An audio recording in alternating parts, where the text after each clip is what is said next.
కరకరలాడే finger chips ready. చాలా ఈజీగా తయారు చేసుకోవచ్చు. ఎలా తయారు చేసుకోవాలో దీనికి కావాల్సిన పదార్థాలు ఏంటో చూద్దాం. అందుకన్నా ముందుగా నా ఛానల్ ఫస్ట్ టైం చూస్తున్నట్టయితే సబ్స్క్రైబ్ చేసుకోండి. అలాగే పక్కనున్న బెల్ బటన్ నొక్కండి. నేను ఏ వీడియో అప్లోడ్ చేసినా మీకు నోటిఫికేషన్ వస్తుంది. మరింత మందికి షేర్ చేయండి. ఎంతో సపోర్ట్ ఇచ్చిన వాళ్ళు అవుతారు. ఇప్పుడు కావాల్సిన పదార్థాలు ఎలా తయారు చేసుకోవాలో చూద్దాం పదండి. Welcome to Lakshmi grand kitchen. మనం పొటాటో ఫింగర్ చిప్స్ తయారు చేసుకుందాం. పిల్లలు అడిగారు కదా, సెలవు ఉంది కాబట్టి ఈరోజు ఫింగర్ చిప్స్ తయారు చేస్తున్నాను. కొంతమంది మాకు స్నాక్స్ కూడా సింపుల్ గా చేయండి ఆంటీ అని అడిగారు. వాళ్ళ కోసం కూడా ఇది ఎలా తయారు చేసుకోవాలనేది ఇప్పుడు నేను చూపిస్తాను. ఇప్పుడు బంగాళదుంప 2 పీలు తీసినాను చూడండి. ఇంకా ఇవి కూడా ఇలాగే తీసేసుకోవాలి. మొత్తం నీట్ గా తీసుకున్న తర్వాత మళ్ళీ చూపిస్తాను.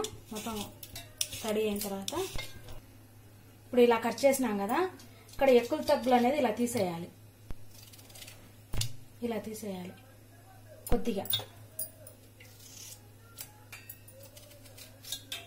ఇలా తీస్తే నీట్గా వస్తాయి. బాగా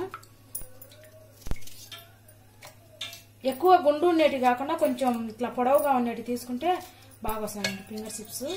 తర్వాత నేను కట్ చేయడం ఎలా కట్ చేస్తానంటే, ఇలాంటిది ఇంట్లో ఉంటే తీసుకోండి. నేను ఇక్కడ కొనుక్కున్నాను అనమాట. ఇంట్లో లేకపోతే నీట్ గా కట్ చేసుకునేది ఎలా కూడా నేను చెప్తాను. ఇప్పుడు వచ్చేసి ఇది ఒకటి తెచ్చిపెట్టుంటే కూరగాయలు కూడా చాలా ఈజీగా కట్ చేసుకోవచ్చు. ఇప్పుడు ఇది ఎలా కట్ చేసుకోవాలనేది చూపిస్తాను చూడండి. ఇలా పొడవుగా వేయాలి, అడ్డంగా వేయకూడదు. దీంట్లో ఇలా పొడవుగా ఇలా పెట్టేసేయాలి. తర్వాత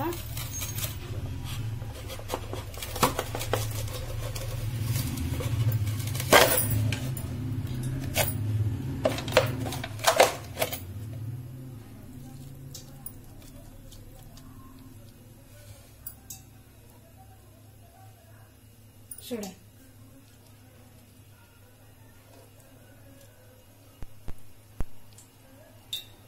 ఇలా వస్తాయి అన్నమాట. ఇలాంటిది ఒకటి తెచ్చిపెట్టుకుంటే ఏ కూరగాయలను కానీ ఈజీగా కట్ చేసుకోవచ్చు. ఏమంటారు, బెండకాయ, దొండకాయలు ఇలాంటివన్నీ. ఇలా ఫింగర్ చిప్స్ కావాలంటే అలా వేయాలి. కొంచెం గడ్డ గడ్డ వేయడం కదా, ఎక్కువగా ప్రెజర్ చేయాలన్నమాట.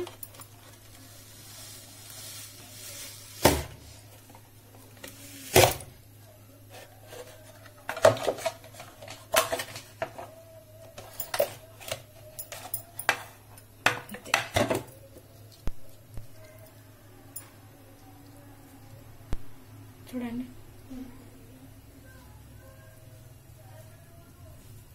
ఇది మనం ఇది కూడా వేసుకోవచ్చు, నష్టమేం కాకపోతే మనం తీసేయచ్చు.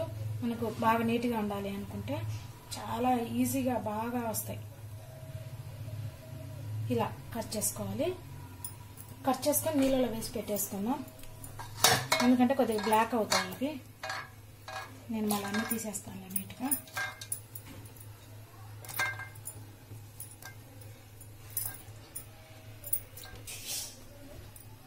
ఇప్పుడు ఇది కట్ చేసుకోవడం, మాకు అలాంటిది లేదు, మేము ఎలా కట్ చేసుకోవాలంటే ఇలా తీసుకోండి. 2 బాగా కట్ అయినాయి కదా,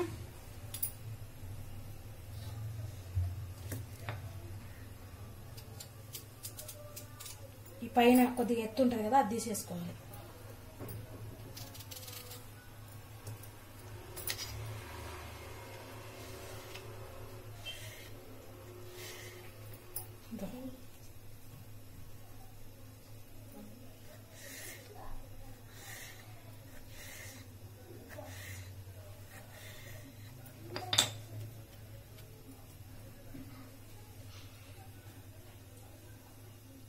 ఇవి కొద్దిగా మందం వస్తాయి, అంటే ఎడల్పుగా వస్తాయి.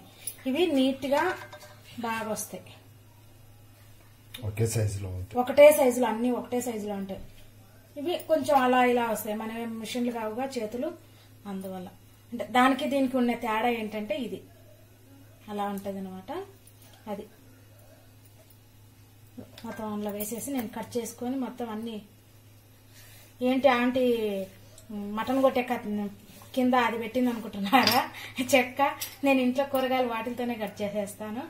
ఈజీగా వస్తుంది నాకైతే. అంటే తరిగిన కూరగాయలన్నీ ఇలా కిందికి పడిపోతుంటాయి. దీని మీద ఏం అడ్డుండవు. ఈజీగా తరుక్కోవడానికి నాకు ఈజీగా ఉంటుంది అనమాట. అన్ని బాగా స్పీడ్ గా తరుగుతా. అందువల్ల నేను ఇలాంటిది వాడతాను. సరే, ఇప్పుడు ఇవన్నీ కట్ చేసుకుంటున్నాను కదా, అన్ని కట్ చేసిన తర్వాత నేను మళ్ళీ వీడియో పెడతా. మొత్తం నీళ్ళలో వేసాం కదా, ఒక 10 నిమిషాల పాటు నీళ్ళలో ఉంచేసి ఇలా క్లాత్ మీద తీసేసుకుందాం. కొద్దిగా నీళ్లు అంతా తుడిచేయాలన్నమాట, లేదంటే నూనెలో వేస్తే చిటపట్లు ఆడిపోతాయి, అంత నూనె ఎగిరిపోతుంది ఇది. అందుకని మొత్తం ఇదంతా తుడిచేద్దాం. వాటర్ తడి అంతా తుడిచేసిన తర్వాత పొడిలు ఆడిన తర్వాత నేను మళ్ళీ వీడియో పెడతా. ఇలాగా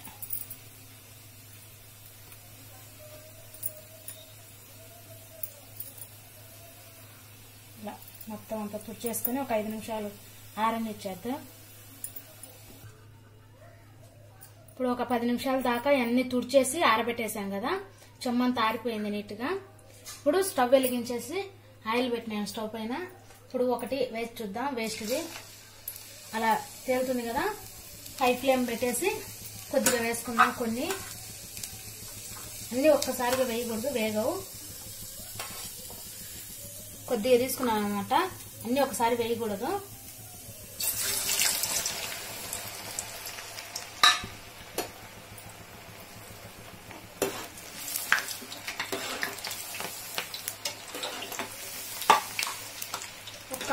హాఫ్ బాయిల్ అయిన తర్వాత తీసి మళ్ళీ కొద్దిసేపు పక్కన పెట్టేసి మళ్ళీ ఎలాగో అనేది చెప్తాను నేను. మొత్తం ఒకటేసారి వేయకూడదు.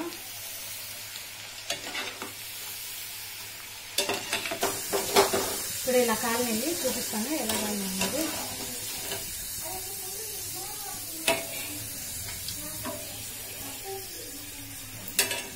కడాయి చిన్నది, గరిటె పెద్దది అన్నమాట.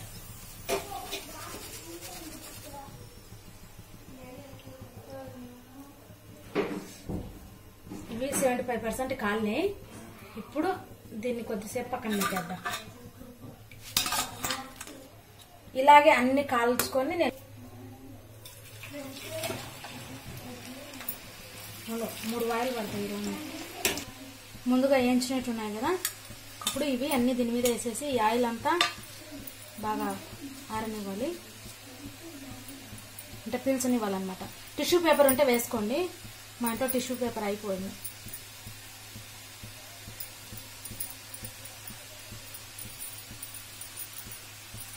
ఇవన్నీ కిచెన్ ఖర్చులు నేను ఆయిల్కి వీటికి ఉపయోగిస్తా.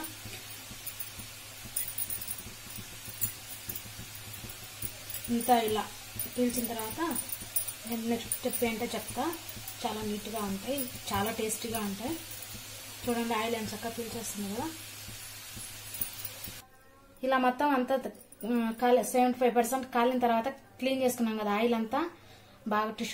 టిష్యూ పేపర్ అంటే నేను దీనిపైన కర్చిప్కైనా క్లీన్ చేశాను. ఇప్పుడు దీన్ని ఒక 10 నిమిషాల పాటు డీప్ ఫ్రిడ్జ్ లో పెట్టి తీస్తాను అనమాట. నేను 10 నిమిషాలు డీప్ ఫ్రిడ్జ్ లో పెట్టి తీసుకొని మళ్ళీ వస్తా. ఇవి ఒక 20 నిమిషాల పాటు ఫ్రిడ్జ్ లో పెట్టినాను. ఇది కార్న్ఫ్లవర్ 1 స్పూన్ తీసుకున్నాను. ఇలా తీసుకుంటే మొత్తం ఏమవుతుందంటే బాగా నీట్గా ఇట్లా అంటాం కదా, అన్నిటికీ పడుతుంది అనమాట. అలాగా ఇది జల్లెడ కదా, టీ జల్లెడ, అందుకని అన్నిటికి బాగా పడుతుంది.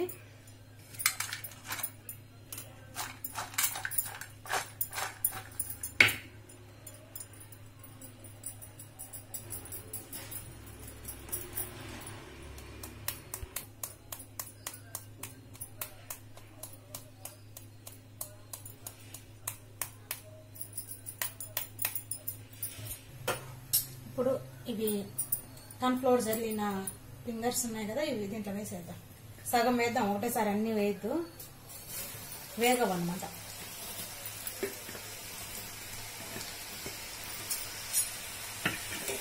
ఒక్క నిమిషం పాటు అలా వేసి ఇలా తీసేస్తే సరిపోతుంది.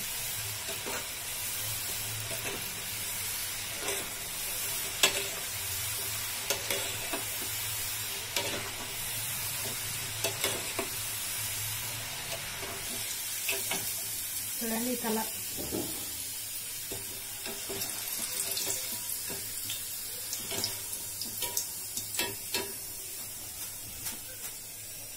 ఈ కలర్ రావాలి.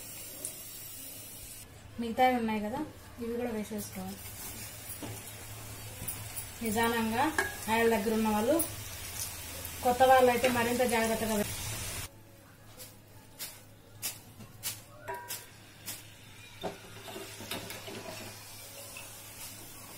అంతే. లెమన్ అంతా ఉడుకోవాలి.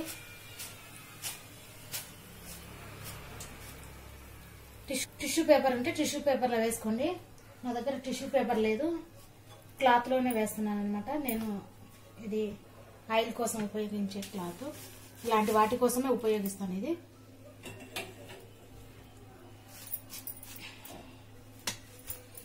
ఒక్క నిమిషం పట్టుకుంటే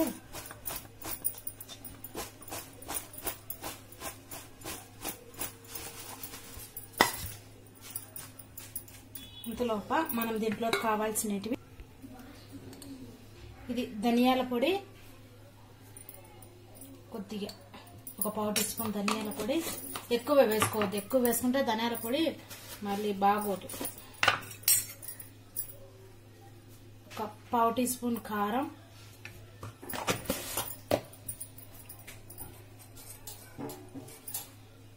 ఉప్పు కూడా కొద్దిగా, ఒక పావు టీ స్పూన్ ఉప్పు,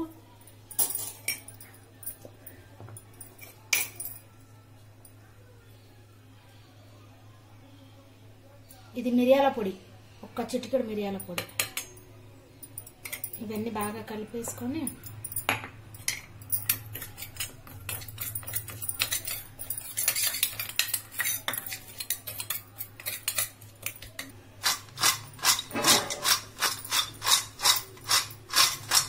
ఇప్పుడు దీంట్లోకి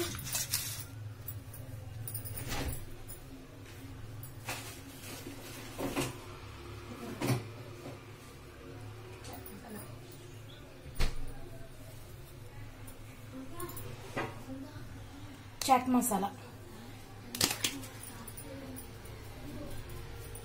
కొద్దిగా, ఒక చిటికెడు చాట్ మసాలా పోగా, ఇది మనం ఇందాక కలిపాం కదా,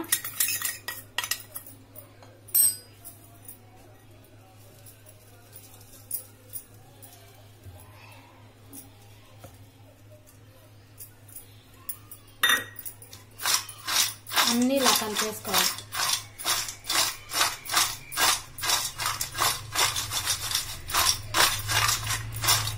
మీరు ఉప్పుకు తగినంత అలా చూసుకొని వేసుకోండి, అంతే. చూడండి అలా సరిపోయిందా, నీట్గా బాగా వచ్చేసింది కదా. అలా చూడండి బాగా కాలింది, సూపర్ కాలింది. Finger chips ready. చాలా టేస్టీగా ఉంటాయి, పిల్లలు చాలా ఇష్టంగా తింటారు. ట్రై చేయండి ఒకసారి.